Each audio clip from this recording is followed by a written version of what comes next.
Welcome to Sinister Heroes. I'm your host, Danny Iniquitous. Thank you for tuning in. If you're new to the channel, this is a channel about Dungeons and Dragons where we try and take a darker tone with everything we do here. So if you like edgy kind of content, definitely hit that like and subscribe button. A big thank you to our Patreon supporters. We love you guys. Thank you so much for supporting the channel. What you do for us is absolutely amazing. If you're interested in becoming a Patreon supporter, the link is in the description, as well as the link to our good friends at Critical Failures, where we're part of a live stream game. Check us out. They've added a new game that's starting next Monday.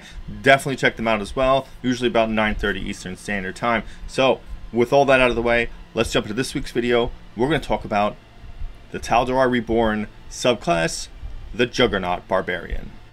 The Juggernaut Barbarian is a little unique, as it is again one of these critical role characters, subclasses that are developed for their Taldorei campaign setting. This is something that they put out that's in with D&D as official material, so I definitely decided to include it. And there is a little bit of flavor text with all the Taldorei campaign setting subclasses. I'm going to read this because there's really no other way to really give you a grasp of what these characters are, and I think they do a pretty well job with doing so in these little flavor texts beforehand.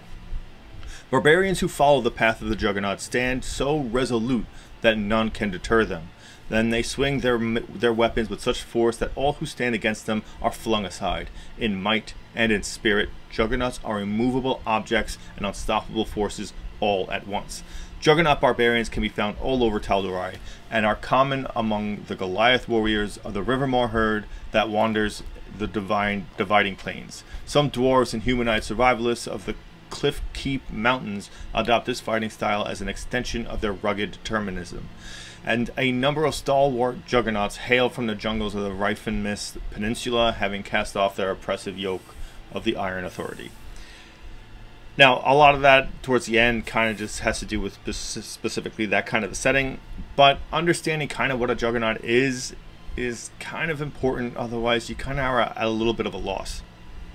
They are a little unusual. A lot of these Taldorei subclasses, some of them don't really impact so much, some of them are really strong, some of them are just kind of mediocre, and you kind of get like a weird understanding as how they create these ideas behind them. But here we go as we jump into their abilities.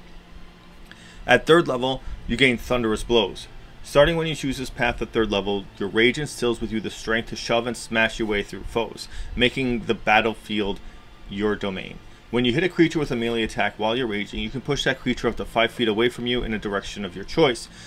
A creature that is huge or larger makes a strength saving throw with a DC of 8 plus your proficiency bonus plus your strength modifier. On a success, the creature is not pushed. Starting at 10th level, you can push a creature up to 10 feet when you hit it with a melee attack while you're raging. This is tactically incredible, because unless they are huge or larger, you always push them.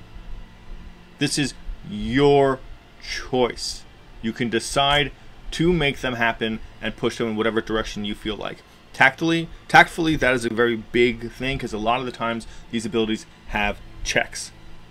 These abilities have things you have to do that are contested in order to gain this advantage.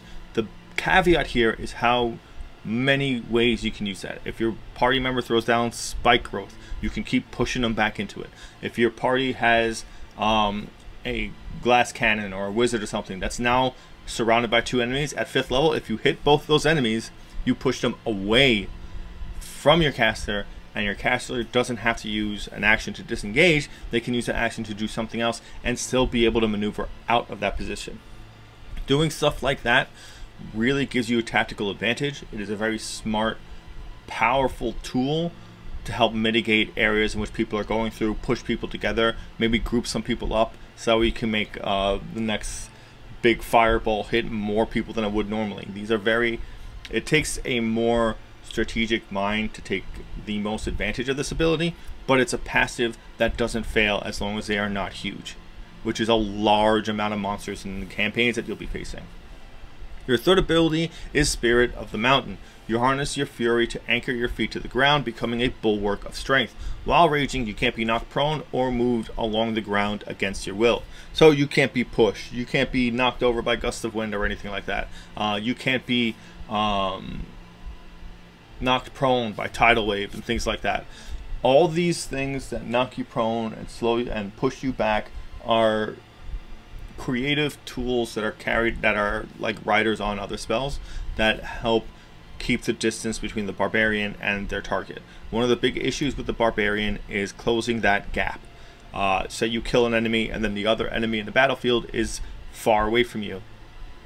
Anything that will stop you from being able to make an attack will get rid of your rage, or if you don't take damage that round. So things that knock you prone or make you get pushed back reduce the amount of movement speed you have to be able to catch your prey. So this really does a lot defensively to overcome that. At 6th level, you gain Demolishing Might. Your melee weapon attacks deal an extra 1d8 damage to constructs and deal double damage to objects and structures. This is not something you're gonna see a lot. You don't fight a large amount of constructs in most campaigns, and if you do, you're usually fighting a golem or two golems, and that's kind of it, and then you probably won't see them again for almost ever. This is really for breaking down walls and other structures that might be, you know, hindering you in some way, shape, or form. A lot of the times, walls and structures, I wouldn't be attacking them during combat, unless of course there was like a specific goal intended with that combat. Maybe they have a catapult or something and you have to stop that from sieging your city or whatever it is.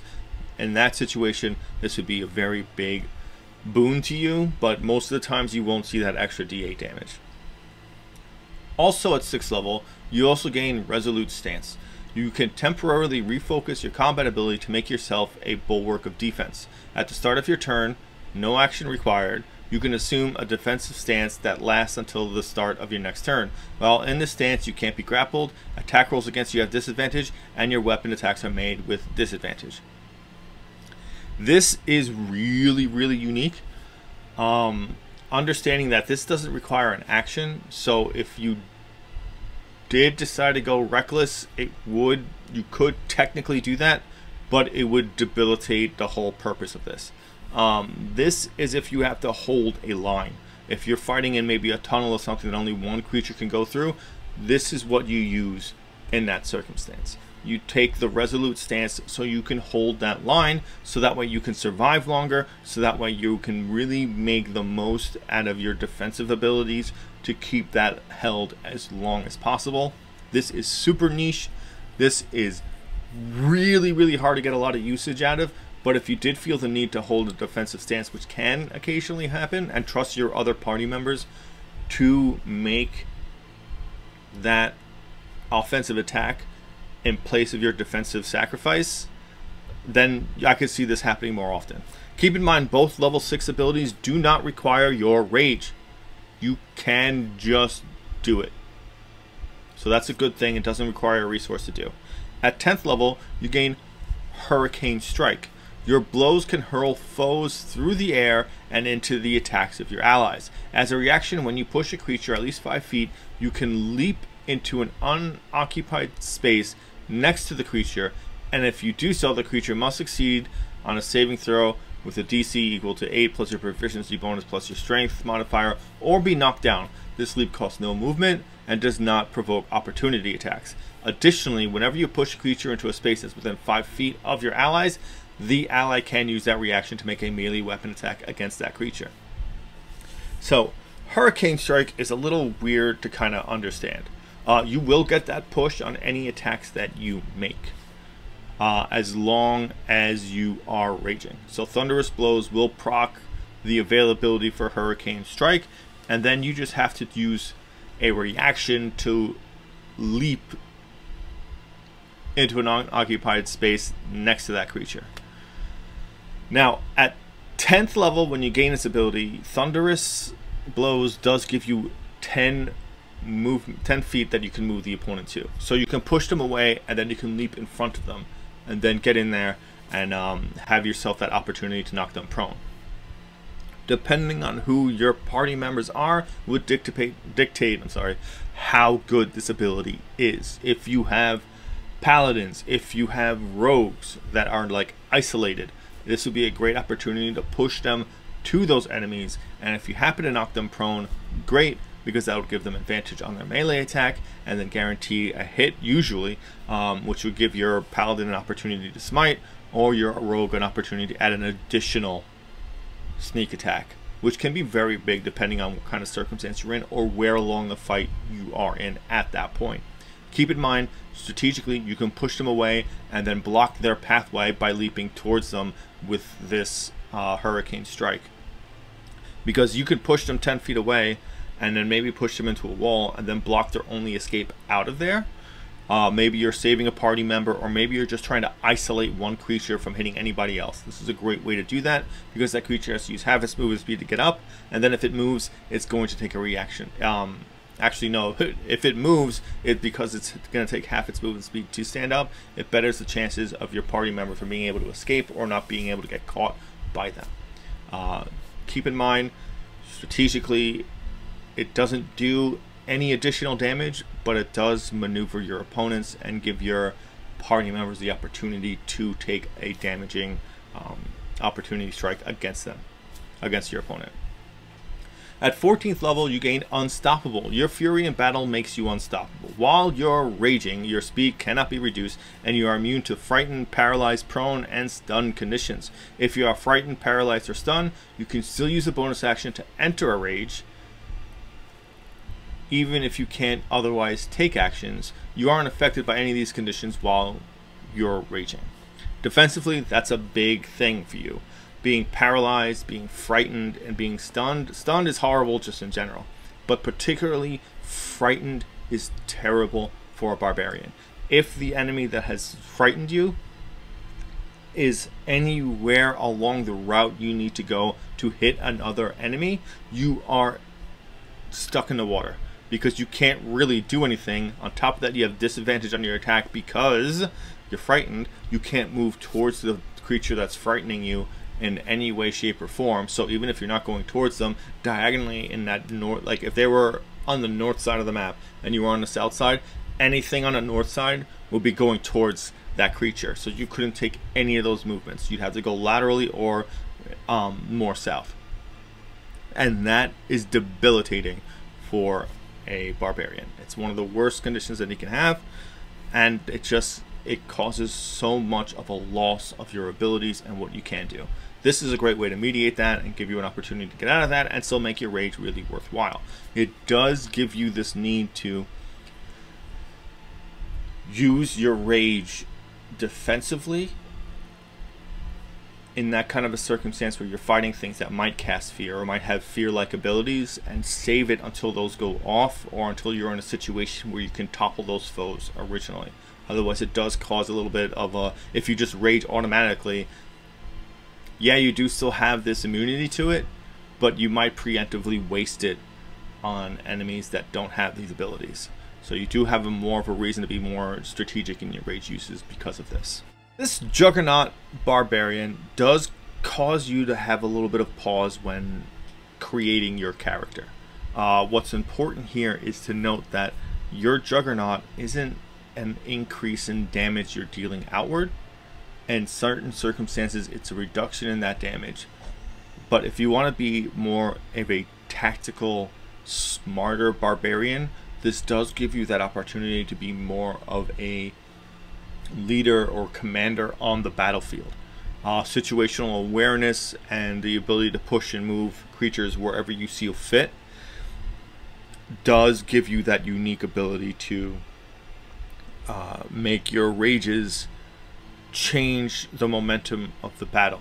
It keeps you mobile. It keeps the enemies from really knowing where to go or what to do. It can be problematic for your DM to have to deal with the strategies necessary to overcome it, but that's a good thing in the favor of the party. That does make combats more interesting, and rest assured, all of us DMs out there would appreciate something that does give us a little bit more of an interesting take on combat, and we love seeing creativity. This gives you that opportunity to really push things around and be a big threat to like cohesion. Like you got to think of it offensively too.